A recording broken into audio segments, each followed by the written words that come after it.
नमस्कार बच्चों, सुयस कोचिंग के ऑनलाइन क्लासेस में आपका स्वागत है। जैसा कि अपन लोग पहले भी चर्चा कर चुके हैं कि अब इस यूनिट में कुछ ही महत्वपूर्ण चीज़ें और बाकी थी आप लोगों की, है ना। उसमें से एक महत्वपूर्ण चीज़ अभी आप लोग फ़िलहाल पढ़ने जा रहे हैं, वान डी ग्राफ जनित्र। यानी कि आज के क्लास में हम लोग वान डी ग्राफ जनित्र पर ही चर्चा करेंगे। तो सबसे पहली बात ये होती है कि वान डी ग्राफ जनित्र है क्या। इस जनित्र को समझने के लिए मैं एक शब्द इंग्लिश का आपको बताना चाहूँगा। जैसे आप लोग कई बच्चे ये बोलते हैं कि सर इंग्लिश समझ में नहीं आती, हम लोग हिंदी मीडियम के हैं। पर आपको बता दें कि कुछ वर्ड ऐसे हैं जिनको आप इंग्लिश सुनने के बाद ही उसे अच्छे से समझ पाओगे।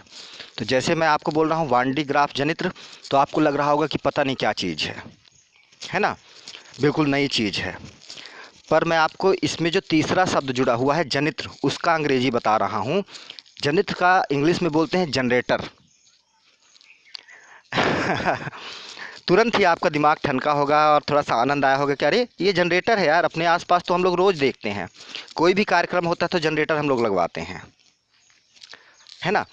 तो वान डी ग्राफ जनित्र, वान डी ग्राफ जो नाम है वो उस वैज्ञानिक का नाम है जिन्होंने इसकी खोज की थी। और जो जनित्र शब्द है उसे हम लोग क्या बोलते हैं, जनरेटर। तो इसका पूरा नाम इंग्लिश में क्या हुआ, वान डी ग्राफ जनरेटर। यानी कि कुछ नहीं, जो आप लोग पेट्रोल और डीजल वाला जनरेटर अपने आसपास में यूज करते हो, उसी का थोड़ा सा अलग से बनाया हुआ मॉडल है। और जनरेटर का क्या काम होता है, विद्युत धारा को उत्पन्न करना। तो ये भी क्या करेगा, आपको विद्युत धारा को ही उत्पन्न करेगा, है ना। एक्चुअल में ऐसा बोलना, नॉर्मल भाषा में अपन बोलते हैं कि जनरेटर धारा उत्पन्न करता है, पर ऐसा बोलना सही होता नहीं है फिजिक्स के दृष्टिकोण से, भौतिकी के दृष्टिकोण से, है ना। क्या बोलना उचित होता है उसके बारे में थोड़ा सा सुन लें अपन लोग। अपन को बोलना चाहिए कि जनरेटर जो है वो विभव को उत्पन्न करता है बच्चों, है ना। उस विभव के प्रभाव से, जैसे इसने विभव उत्पन्न किया, इससे हमने अपना एक बल्ब जोड़ दिया जनरेटर से, तो बल्ब अभी नहीं जल रहा है तो उसका विभव कम है। और जनरेटर विभव उत्पन्न कर रहा है तो उसका विभव क्या हो गया, उच्च हो गया, ज़्यादा हो गया। और आप लोग जानते हो कि आवेश का फ्लो कहाँ से कहाँ होता है, ज़्यादा विभव से कम विभव की ओर। इसीलिए जनरेटर से बल्ब की ओर आपका आवेश फ्लो होने लगा। और आवेश के फ्लो होने की दर को ही हम लोग क्या बोलते हैं, करंट। इसीलिए करंट वहाँ से यहाँ आने लगी। तो मेनली हमें क्या बोलना चाहिए कि विभव उत्पादन युक्ति है। जनरेटर क्या है, विभव उत्पादन युक्ति। तो वान डी ग्राफ जनित्र भी जो है वो भी क्या है, एक विभव उत्पादन युक्ति है, एक विभव उत्पन्न करने वाला यंत्र है। और जो शुरू वाला नाम हमने बताया वान डी ग्राफ, वो वैज्ञानिक का नाम है जिन्होंने उसको खोजा। तो इसकी परिचय देने के लिए हम लोग क्या लिखेंगे कि प्रोफेसर आर जे वान डी ग्राफ ने एक ऐसा यंत्र बनाया जिसकी सहायता से हम लाखों वोल्ट कोटि का विभव उत्पन्न कर सकते हैं। लाखों वोल्ट सुनने में बहुत छोटा सा शब्द लगता है। एक्चुअली 10 लाख से भी ऊपर वोल्ट का ये विभव उत्पादन करते थे उससे। पर लाखों वोल्ट सुनने में छोटा लगता है बच्चों। पर अगर अपने आसपास में आप लोग दृष्टि घुमाइए तो आपके घर की जो सप्लाई है वो 220 वोल्ट है। उससे भी कम के सोर्स आपके पास अवेलेबल हैं जो कि केवल 12 वोल्ट की करंट दे रहे हैं, है ना। तो घर की सप्लाई 220 वोल्ट, इससे ऊपर का करंट अगर आप अपने आसपास देखने जाइए तो आप 11,000 वोल्ट की सप्लाई देखते होंगे। उससे भी ऊपर का अगर कहीं आते जाते आप लोग देखे होंगे जो फैक्ट्रियों में सप्लाई हो रही है वो 33,000 वोल्ट की है। यानी कि आपके दैनिक जीवन में आसपास में मैक्सिमम जो सप्लाई है वो 33,000 वोल्ट की है। और 33,000 वोल्ट जो है उसको अगर आप लोग देखेंगे तो जैसे टावर वगैरह होते हैं, ऐसे ऊंचे ऊंचे खंभे बनाकर उसके ऊपर से ले जाया जाता है। क्योंकि अगर वो थोड़ा भी ज़मीन के नज़दीक आया तो उसका विभव इतना उच्च है, उसका विद्युत क्षेत्र इतना उच्च बनेगा कि वो ज़मीन से चीज़ों को ऊपर खींच ले जाएगा। और अगर आप लोग कभी कोई दुर्घटना सुने होंगे अपने आसपास में कि अगर कोई 10,000 11,000 वोल्ट वाली लाइन से टच हो गया है तो उसकी मांसपेशियां तक पिघल कर गिर जाती हैं। यानी कि इतना ज़्यादा विभव बहुत ही ज़्यादा खतरनाक होता है। तो 10 लाख सोचिए कितना ज़्यादा खतरनाक होगा। और इतना विभव उत्पादन कर पाना बड़ा ही कठिन कार्य है बच्चों। तो इसीलिए वान डी ग्राफ जनित्र महत्वपूर्ण हो जाता है, क्योंकि बहुत ही ज़्यादा उच्च मात्रा में विभव को उत्पन्न करता है। आई बात समझ में। तो चलिए इसका विस्तार जाने। इसका विस्तार अगर आप इसको पढ़ने के सिस्टमेटिक ढंग को देखें या कि परीक्षा की दृष्टि से देखने जाएं तो वान डे ग्राफ जनित्र आएगा तो परिचय तो आपको देना पड़ेगा। इसके बाद उसमें पॉइंट दिए रहते हैं क्वेश्चन में कि वान डे ग्राफ जनित्र का वर्णन निम्न बिंदुओं के आधार पर कीजिए। उसमें सिद्धांत रहेगा, रचना रहेगी, क्रियाविधि रहेगी, गुण रहेगा, दोष रहेगा, उपयोग रहेगा, ऐसे पॉइंट अलग अलग आ सकते हैं। और चूंकि ये प्रश्न मैक्सिमम टाइम्स 5 नंबर में पूछा गया है तो उसमें 4 या 5 पॉइंट आपके रहते हैं। तो मैं सारे पॉइंट पर आपसे डिस्कशन करने जा रहा हूँ, चर्चा करने जा रहा हूँ। आप सभी को अच्छे से तैयार कर लीजिएगा और जितने पॉइंट परीक्षा में आए या आपसे पूछे जाएं सामने वाले के द्वारा उतने पॉइंटों का डिस्क्रिप्शन आप दीजिएगा। तो ये तो परिचय हो गया था। इसके बाद अगला महत्वपूर्ण पॉइंट आता है सिद्धांत इसका। और वान डे ग्राफ के जनित के बारे में जो कुछ भी है इस सिद्धांत में ही है ना। तो देखिए सिद्धांत को जानने के लिए एक छोटी सी बात अपन करते हैं कि मान लीजिए आपके पास एक खोखला गोला है जिसकी त्रिज्या कैपिटल आर, देखिए यहाँ पे लिखा हुआ है, सॉरी, त्रिज्या कैपिटल आर है और केंद्र क्या है, ओ है। अगर इसको हम प्लस क्यू आवेश देते हैं तो प्लस क्यू आवेश इसके संपूर्ण सतह पर एक समान रूप से वितरित हो जाएगा, जिससे विद्युत बल रेखाएं इसकी सतह से लंबवत बाहर की ओर ऐसे निकलेंगी। और अगर हम इसको पीछे की ओर ले जाएं तो सभी विद्युत बल रेखाएं कहाँ पर कटेंगी, केंद्र ओ पर। तो हमें ऐसा प्रतीत होने लगेगा कि संपूर्ण आवेश कहाँ रखा गया है, इसके केंद्र ओ पर, है ना। तो चूंकि विभव का पोर्शन है तो विभव की चर्चा की जाए, है ना। तो अब केंद्र ओ पर प्लस क्यू आवेश रखा है, तो केंद्र ओ पर रखे प्लस क्यू आवेश कारण इसके सतह का विभव, इसके संपूर्ण सतह का विभव कितना होगा, विभव वाला वही फार्मूला, विभव बराबर नियतांक गुणे आवेश बटे दूरी हम अप्लाई करने जाएंगे। तो विभव V1 हमने मान लिया, V1 बराबर 1/4π/0 नियतांक गुणे आवेश क्या था, कैपिटल Q बटे त्रिज्या क्या थी, कैपिटल R। यानी कि बड़े गोले पर रखे उपस्थित प्लस क्यू आवेश कारण बड़े गोले का विभव क्या होगा, इतना हो जाएगा आपका। उम्मीद है आपको इतना समझ में आया होगा। एक बात यहाँ पे आपको बता देना अति आवश्यक है कि जब इसे किसी भी सतह को आप आवेश देते हो तो संपूर्ण आवेश एक समान रूप से वितरित होगा। तो ये क्या करेगा, आपका गोला समविभव पृष्ठ की भांति व्यवहार करेगा, ठीक है। और समविभव पृष्ठ के अंदर स्थित प्रत्येक बिंदु का विभव उतना ही होता है जितना इसके सतह का, ठीक है। तो इसके अंदर का प्रत्येक बिंदु का जो विभव रहेगा वो इतना ही रहेगा। चलिए आगे बढ़ते हैं। अब मान लीजिए हम एक और कल्पना करते हैं कि एक छोटा सा गोला लेते हैं जो हरे कलर में आपको दिख रहा है, जिसकी त्रिज्या स्मॉल आर है और इसका केंद्र जो भी हो और इसका आवेश जो है plus Q, small plus Q हमने कर दिया। इसको हम इसके अंदर इस प्रकार से रखते हैं कि दोनों का केंद्र एक ही हो जाए, है ना। तो अब देखिए इसका भी आवेश कहाँ केंद्रित होगा, इसके केंद्र पर। और अगर केंद्र पर यह आवेश रखा गया है तो पहले का बड़े वाले गोले के कारण प्लस क्यू कैपिटल क्यू आवेश रखा था, अब छोटे वाले गोले के कारण कितना आवेश है, प्लस स्मॉल क्यू।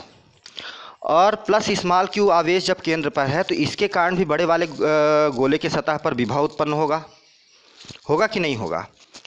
तो जो टोटल इसके कारण उत्पन्न विभव होगा वो भी कितना होगा, V2 बराबर 1/4π/0 नियतांक गुणे आवेश स्मॉल क्यू बटे दूरी स्मॉल आर। यानी कि छोटे वाले गोले के कारण बड़े वाले गोले पर विभव इतना आएगा और बड़े वाले गोले के कारण विभव इतना आया था। तो चाहिए तो आप अपने रफ में तुरंत इसका कुल विभव निकाल लीजिए बड़े वाले गोले के सतह का। तो कुल विभव इन दोनों के योग के बराबर हो जाएगा, V1 प्लस V2 के बराबर। 1/4π/0 कॉमन ले लीजिए तो आपका कितना बचेगा, कैपिटल Q बटे capital R plus small q बटे स्मॉल r। ये बड़े वाले गोले के सतह का विभव होगा। समझ में आ पा रही है मेरी बात।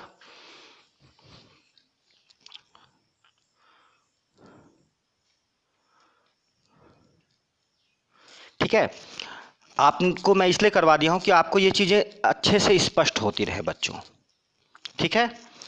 चलिए अब छोटे वाले गोले के सतह का विभव अपन निकालते हैं।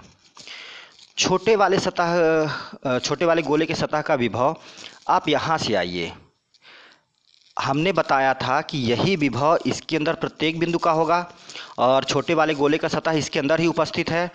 तो बड़े वाले गोले पर उपस्थित आवेश के कारण इसके सतह का विभव कितना हो जाएगा, इतना, V1 बराबर 1/4πε0 Q बटे कैपिटल R।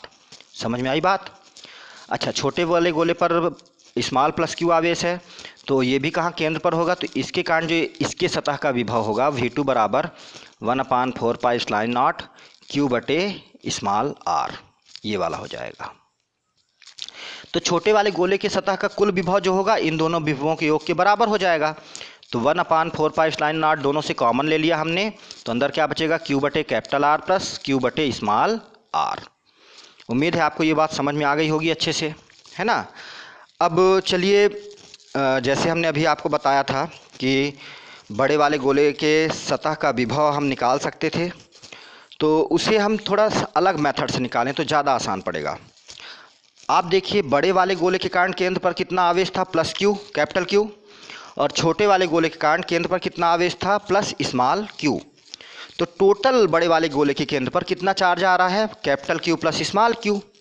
अब इस आवेश के कारण बड़े वाले गोले के सतह का अगर हम विभव निकालने जाएं तो क्या हो जाएगा, V आउटर बराबर 1/4πε0 capital Q plus small q बटे R होगा।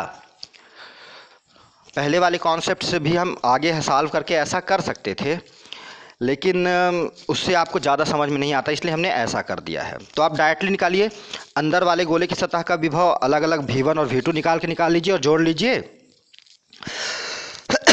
और बाहर वाले गोले के सतह के विभव को दोनों आवेशों को जोड़कर आप निकाल लीजिए। एक काम और यहाँ पे कर लीजिए अपने रफ में, इस R को कैपिटल Q और स्मॉल q के साथ अलग अलग बटे में लिख लीजिए। तो यहाँ पे कोष्टक में क्या हो जाएगा, V आउटर बराबर 1/4πε0 कैपिटल Q बटे R प्लस स्मॉल q बटे कैपिटल R हो जाएगा। अब हम निकालने जाएंगे विभवांतर। तो विभवांतर क्या होता है, दोनों के विभवों का अंतर। तो विभवांतर की बात अगर हम करें तो V outer minus V inner बराबर 1/4πε0, यहाँ से भी और यहाँ से भी कॉमन आ जाएगा, और इस पूरे में आपको ये पूरा घटाना है, यानी इसके पहले माइनस का चिन्ह होगा। तो जब इसका कोष्ठक खोलेंगे तो इन दोनों का चिन्ह इंडिविजुअल क्या होगा, बदल जाएगा। दोनों प्लस में है, दोनों क्या हो जाएंगे, माइनस में। तो यहाँ पे मैंने डायरेक्ट किया है, इन दोनों के बटे में कैपिटल R रख लिया है प्लस में, क्योंकि इनका चिन्ह नहीं बदलेगा, और इन दोनों का चिन्ह बदलेगा तो इन दोनों का चिन्ह बदल के माइनस में हमने यहाँ पे रख दिया है। ध्यान से देखिए, आपको समझ में आ जाएगा अगर आप रफ में लगा रहे हैं तो, है ना। अब देखिए, प्लस वाला और माइनस वाला आपस में कटेंगे बच्चों, यानी कि कैपिटल Q बटे कैपिटल R से कैपिटल Q बटे कैपिटल R जो माइनस में है वो कट जाएगा। तो आपके पास शेष क्या बचेगा कोष्टक के अंदर, स्मॉल q बटे capital R minus small q बटे स्मॉल r। ठीक है, स्मॉल q को कॉमन ले लीजिए, तो V outer minus V inner बराबर स्मॉल q बटे 4πε0 1 capital R minus 1 small r। उम्मीद है इतना आपको समझ में आ गया होगा। ठीक है, अब यहीं पे महत्वपूर्ण चीज़ है जिसे हम आपको समझाने जा रहे हैं। ध्यान से देखिए, 1 बटे कैपिटल R का मान, ध्यान से देखिएगा, कैपिटल R बड़े वाले गोले की त्रिज्या थी, यानी कि स्मॉल r से बड़ा है। तो जब हम बड़े वाले मान का भाग 1 में देंगे तो जो संख्या मिलेगी वो हमको छोटी मिलेगी। भाग करके देखिए, उसी संख्या में जब आप बड़े मान का भाग दोगे तो जो आपको मान प्राप्त होगा वो छोटा मिलेगा, और जब उसी संख्या में आप छोटे वाले मान का यानी कि स्मॉल r का भाग दोगे तो जो मान मिलेगा आपको बड़ा मिलेगा। तो बड़े वाले मान में से आपको छोटे वाले मान को घटाना है। तो बड़े मान से जब आप छोटे वाले मान को घटाने जाते हो तो आपके सामने ऋणात्मक संख्या प्राप्त होगी, है ना। और ऋणात्मक संख्या का जब धनात्मक संख्या में आप गुणा करोगे तो ये संपूर्ण मान आपका कैसा आएगा, ऋणात्मक। आई बात समझ में। और ऋणात्मक संख्या क्या होती है, शून्य से छोटी मानी जाती है, यानी कि इसका पूरा का पूरा मान आपका क्या आ रहा है, 0 से छोटा। और ये मान किसके बराबर है, VO माइनस VI के। तो अगर ये मान शून्य से छोटा है तो VO माइनस VI भी क्या होगा, शून्य से छोटा। देखिए यहाँ पे लिखा है। तो आप लोग कैसे लिखोगे इसे, चूंकि 1/R minus 1/r is less than 0, इसलिए VO minus VI is less than 0। अब आप क्या करिए कि VI को पक्षांतरित कर लीजिए। VI क्या है, आंतरिक गोले का विभव। तो क्या दिख रहा है आपको कि V आउटर का मान जो है वो V इनर के मान से कम है, यानी कि किसी बड़े गोले के अंदर का विभव सदैव, अंदर रखे किसी गोले का विभव सदैव बाहर वाले गोले के विभव से हमेशा ज़्यादा होता है। क्या इस लाइन का यही अर्थ निकल रहा है कि आउटर का विभव क्या है, कम है, और इनर का विभव क्या है, ज़्यादा। तो अगर हम दो गोलों को ले लें, एक को बाहर एक को अंदर, तो बाहर वाले गोले का विभव जो होगा वो सदैव अंदर वाले विभव से क्या होगा, कम। और आप लोग जानते हो कि आवेश का प्रवाह उच्च विभव से निम्न विभव की ओर होता है। अंदर वाले गोले का विभव सदैव उच्च है, बाहर वाले का निम्न है। तो आवेश कहाँ से कहाँ जाएगा, अंदर वाले गोले से बाहर वाले गोले की ओर। तो अगर हम एक काम करें कि किसी बड़े गोले के अंदर एक गोला रखकर उसको लगातार अंदर वाले गोले को हम आवेश देते चले जाएं, तो चूंकि अंदर वाले गोले का विभव ज़्यादा है और बाहर वाले गोले का विभव क्या है, कम, तो ये आवेश जो हम अंदर वाले गोले को देंगे वो सदैव कहाँ चला जाता जाएगा, बाहर वाले गोले के ऊपर। तो लगातार ये क्रिया हम करते चले जाएं तो बाहर वाले गोले पर बहुत सारा आवेश इकट्ठा हो जाएगा, और जब आवेश का मान बढ़ गया है तो विभव का मान अपने आप बढ़ जाएगा, है ना। यही कॉन्सेप्ट है, यही सिद्धांत है वान डी ग्राफ जनित्र का। आइए इसको थ्योरिकल रूप में देख लें। बाहरी गोले का विभव आंतरिक गोले से सदैव कम होता है, अतः आवेश का प्रवाह अंदर वाले गोले से बाहर वाले गोले की ओर होगा। और इस प्रकार अगर हम अंदर वाले गोले को लगातार आवेश देते जाएं तो यह आवेश वो कहाँ शिफ्ट करता चला जाएगा, बाहर वाले गोले पर। तो थोड़ी ही देर में बाहर वाले गोले पर बहुत उच्च मान का आवेश एकत्र हो जाएगा। इस उच्च मान के आवेश के कारण इसका विभव बहुत ज़्यादा बढ़ जाएगा कुछ ही समय में। यही वान डी ग्राफ जनित्र का सिद्धांत है।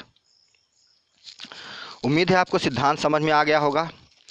इसके बाद सबसे महत्वपूर्ण होता है चित्र को देखना। तो आप लोग देख पा रहे होंगे चित्र को, ध्यान से देखिए, मैं थोड़ा सा बड़ा कर दे रहा हूँ आप लोगों के लिए। ये होता है बच्चों वान डी ग्राफ जनित्र। मैंने पिक ली है, बना भी सकता था लेकिन अस्वस्थता और थोड़ा सा समय की कमी की वजह से मैंने पिक लेकर एक बुक से इसमें लगा दिया है, ठीक है। तो वान डी ग्राफ जनित्र कुछ देखने में ऐसा दिखता है। अब ये चित्र तो आप लोग बना लीजिए, उसके बाद आप लोग अगली हेडिंग इसकी संरचना डाल लीजिए। अब जो मैं बोलने जा रहा हूँ वो आप संरचना में लिखेंगे, क्योंकि अब मैं उन चीज़ों को लिखकर आपको नहीं दे रहा हूँ। तो वान डी ग्राफ जनित्र का संरचना चित्रानुसार होता है। इसमें लगभग 5 मीटर व्यास का एक बहुत बड़ा सा गोला होता है, बहुत बड़ा सा धातु का गोला। आप लिखिएगा कि ये जो है ये 5 मीटर व्यास का बहुत बड़ा सा धातु का गोला होता है, जिसे लगभग 12 फुट ऊंची, है ना, कुचालक दीवालों पर रखा गया होता है। देखिए ना, ये दीवालें जो हैं दोनों, ये कुचालक दीवालें हैं जो 12 फुट ऊंची होंगी, और इसके ऊपर ये धातु का बड़ा सा गोला हम रख दिए हैं। अब क्या करते हैं इसके बाद संरचना में जब हम आगे बढ़ते हैं तो इसके अंदर 2 घिरनियाँ, है ना, एक ये और एक ये वाली 2 घिरनियाँ लगी होती हैं। जैसे कि आप लोग घिरनी को पुल्ली इंग्लिश में बोला जाता है। पुल्ली शब्द से आप पहुंच गए होंगे कि मैं क्या बता रहा हूं। जैसे चक्कियों में देखिए लगा होता है ना 2 अलग अलग पुल्लियाँ, चक्की और मोटर्स को घुमाने के लिए, उसी तरह की कुछ यहाँ पे व्यवस्था होती है। और इसके ऊपर चक्की के समान ही रबड़ या रेशम या चमड़े का बना हुआ कुचालक बेल्ट लगा दिया जाता है, यानी जिसे आप लोग पट्टा बोलते हो नॉर्मल भाषा में, ठीक है ना। फिर इसके बाद चूँकि अच्छा यहाँ पे देख लीजिए, ये एक धात्विक ब्रश है और ये भी एक धात्विक ब्रश होता है।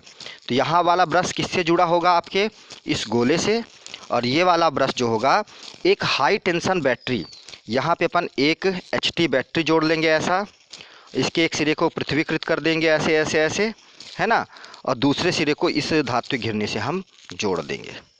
आई बात समझ में। तो आप लोग इसे HT बैटरी भी बना लीजिएगा थोड़ा सा। तो इसके बाद हम लिखेंगे, जब बेल्ट का डिस्क्रिप्शन दे चुकेंगे, इसके बाद लिखेंगे कि इसमें 2 धात्विक कंघियाँ लगी होती हैं, फुहार कंघी, इसे आप C1 नाम दे दीजिएगा नीचे वाले को, और इसे हम C2 नाम दे देंगे, ठीक है। और इन घिरनियों को इसे P1 नाम दे दीजिएगा आप, और इसे क्या नाम दे दीजिएगा, P2। C1 P1 C2, sorry, ऐसे देखिए, C1 P1 C2 P2, ठीक है। फिर आगे बताइएगा, धात्विक कंघी C1 का संपर्क एक high tension battery HT battery के धन सिरे से कर बैटरी के ऋणात्मक सिरे को पृथ्वीकृत कर देते हैं, जबकि धात्विक कंघी C1 का संपर्क धात्विक गोले यश से, इसे यश नाम दीजिएगा आप लोग, धात्विक गोले को धात्विक गोले यश से किया गया होता है, ठीक है। फिर एक लाइन और आप बता दीजिएगा कि जो P1 घिरनी है उसे मोटर के सहायता से घुमाया जाता है, इसलिए एक मोटर भी लगा होगा। फिर चूंकि इसमें 10 लाख वोल्ट की कोटि का विभव उत्पन्न करना है, तो ये बहुत ज़्यादा खतरनाक होगा, इसलिए हम इस संपूर्ण व्यवस्था को बाहर से विद्युत रोधी स्तंभ जो होता है, ये देखिए स्तंभ यहाँ पे है, उसे हम भू संपर्कित यानी कि पृथ्वीकृत कर देते हैं, कि अगर धोखे से कुछ भी विभव बाहर लीक होने पाया तो सीधे आपका कहाँ चला जाए, पृथ्वी में। तो संरचना में आपको केवल इतना ही लिखना है। एक बार फिर से मैं रिवाइज करवा रहा हूँ, जल्दी सुन लीजिएगा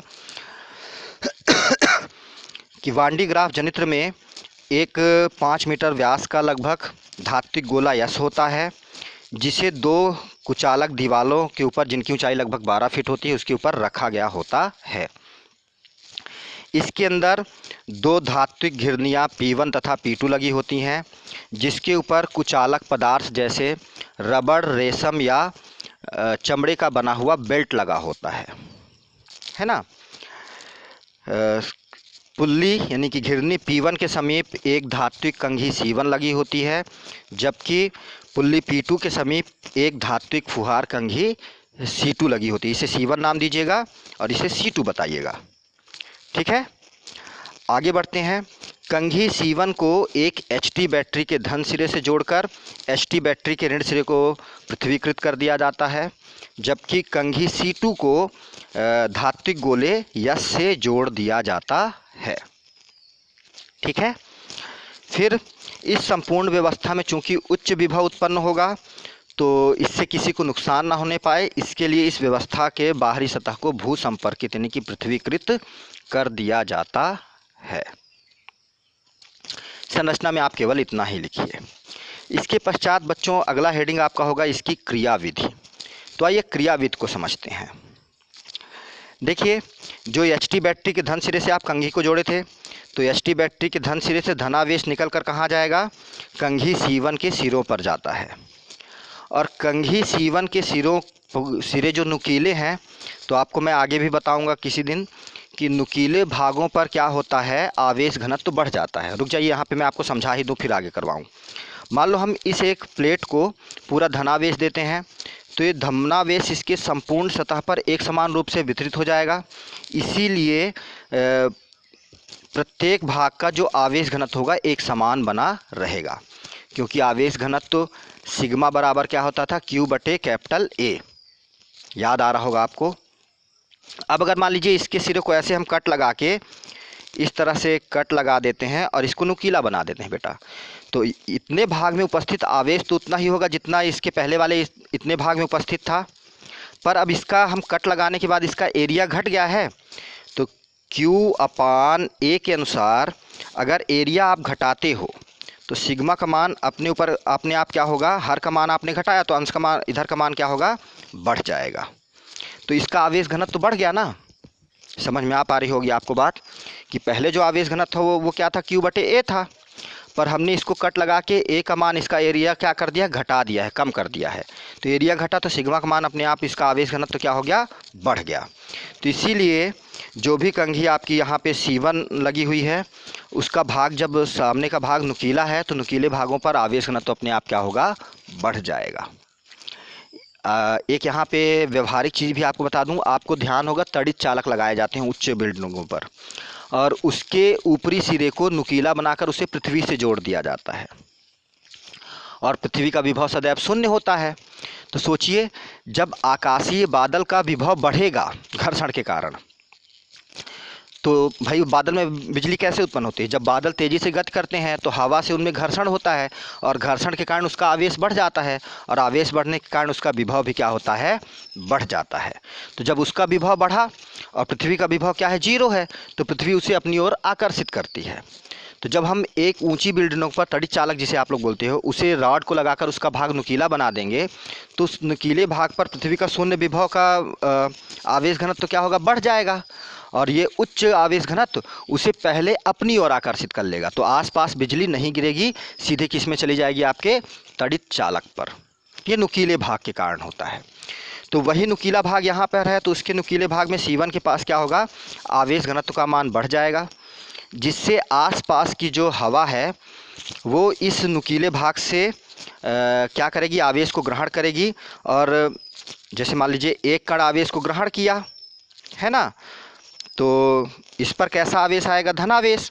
ये धनावेश क्या होगा? कंघी के धनावेश से प्रतिकर्षित होकर दूर की ओर जाएगा। जब ये दूर जाएगा तो दूसरा अनावेशित वायु का कण वहाँ आ जाएगा, वो भी इसके नुकीले भाग से धनावेशित हो जाएगा और प्रतिकर्षित होकर दूर की ओर जाने लगेगा। तो कंघी से दूर की ओर लगातार एक आवेशित पवन जाने लगेगी, है ना। इस आवेशित पवन को ये लगातार जाने लगेगी और कहाँ चली जाएगी? सीधे अपना पूरा आवेश ले जाके बेल्ट को देने लगेगी। क्या मेरी बात समझ पा रहे हैं? फिर से सुनिएगा इस बात को। C1 के नुकीले सिरों से वायु के कण आयनित हो जाएंगे, यानी कि आवेशित हो जाएंगे, धनावेशित हो जाएंगे। मान लीजिए कि इसके सिरों से धनावेश को ग्रहण करेंगे और फिर इसके धनावेश से प्रतिकर्षित होकर दूर की ओर गति करेंगे। जब दूसरा कण आ जाएगा तो वो भी धनावेश को लेकर दूर की ओर गति करने लगेगा। लगातार यही प्रक्रिया चलती रहेगी। तो इससे क्या होगा? एक विद्युत पवन का निर्माण होगा, और ये विद्युत पवन C1 से बेल्ट की ओर लगातार चलेगी, यानी कि C1 से आवेश को लेगी और ले जाके बेल्ट को दे देगी। अच्छा, बेल्ट कुचालक था, तो जिस भाग को ये आवेश देगी तो आवेश केवल वहीं पर उपस्थित रहेगा। सुचालक होता तो अपने आप ऊपर चला जाता, चूंकि कुचालक है तो वहीं पर उपस्थित रहेगा। फिर जब हम मोटर की सहायता से इस घिरनी को घुमाते हैं, है ना, जब इस घिरनी को अपन घुमाते हैं तो बेल्ट का धनावेशित भाग ऊपर की ओर जाएगा, और ऊपर जाएगा जब वो धनावेशित भाग यहाँ पर पहुँचेगा, यानी कि C2 के सामने, तो यहाँ फिर से क्या होगा? एक विपरीत विद्युत पवन का निर्माण होगा। जैसे यहाँ पे विद्युत पवन इस दिशा में चल रही थी तो यहाँ पर इस दिशा में चलेगी, और ये विपरीत विद्युत पवन क्या करेगी कि बेल्ट से धनावेश को ले जाकर किसको दे देगी? कंघी C2 को। अब ये धनावेश कंघी C2 को जैसे ही मिलेगा तो भाई ये वाला भाग जो है आवेशित भाग, वो कहाँ है? गोले के अंदर, और अंदर का विभव उच्च होता है, बाहर का विभव कम। तो ये आवेश कहाँ की ओर संचरित हो जाएगा? बाहरी गोले यस की ओर। और यही प्रक्रिया लगातार आपकी चलती रहेगी। तो थोड़ी ही देर पर इसके ऊपर लगभग 10 लाख वोल्ट की कोटि का विभव उत्पन्न हो जाएगा। उम्मीद है आपको इसकी क्रियाविधि भी समझ में आ गई होगी। इसकी क्रियाविधि लिखना कैसे है मैं आपको दोबारा बता रहा हूँ। आप लिखेंगे उच्च तनाव की बैटरी यानी कि हाई टेंशन बैटरी के धन सिरे से धनावेश कंघी C1 के सिरों पर जाएगा, तो नुकीले भाग होने के कारण इसका आवेश घनत्व बढ़ जाएगा, जिससे एक विद्युत पवन का निर्माण होगा। यह विद्युत पवन धनावेश को कंघी C1 से बेल्ट की ओर ले जाएगा और बेल्ट के पास जाकर अपना धनावेश बेल्ट को दे देगा। जब हम P1 को मोटर की सहायता से घुमाएंगे तो बेल्ट का धनावेशित ऊपर बढ़कर कंघी C2 के सामने आ जाएगा, जहां पर एक विपरीत विद्युत पवन का निर्माण होगा। यह विपरीत विद्युत पवन बेल्ट से धनावेश को कंघी C2 को दे देगा। चूंकि कंघी C2 गोले यस के अंदर उपस्थित है, और सिद्धांत के अनुसार हम जानते हैं कि अंदर का विभव